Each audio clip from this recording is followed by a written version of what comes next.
ആന്റണി രാജു മാധ്യമങ്ങളെ കാണുകയാണ് മുതൽ ഒരു ദിവസം പോലും ഞാൻ കോടതിയിൽ ഞാനോ വക്കീലോ ഹാജരാകാതിരുന്നിട്ടില്ല. ഞാൻ അന്ന് മുതൽ സമൻസ് കിട്ടി, ജാമ്യമെടുത്തു. അന്ന് മുതൽ ഞാൻ കോടതിയിൽ റെഗുലറായിട്ട് ഞാനോ വക്കീലോ ഹാജരാകുന്ന ഒരു കേസാണ്.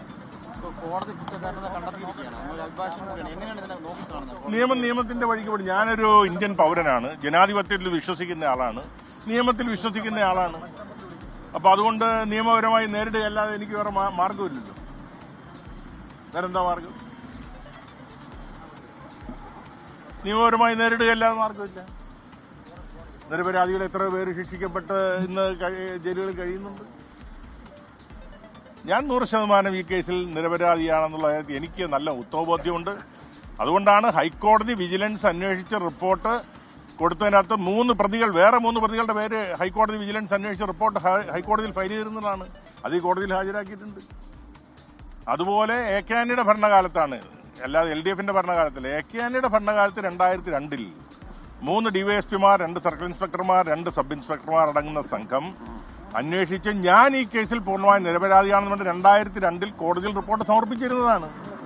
അതിനുശേഷം 2005 തെരഞ്ഞെടുപ്പിന് മുന്നോടിയായിട്ടാണ് 2006 പൊടുന്നനവേ ഒരു പുനരന്വേഷണം പ്രഖ്യാപിച്ചു. പുതിയ ഒരു തെളിവുമില്ല, പുതുതായിട്ട് യാതൊരു തെളിവില്ലാത്ത ഇരുന്നിട്ടും ഒരു പുനരന്വേഷണം പ്രഖ്യാപിച്ചു. 3 മാസം കൊണ്ട് കുറ്റപത്രം കൊടുത്തു.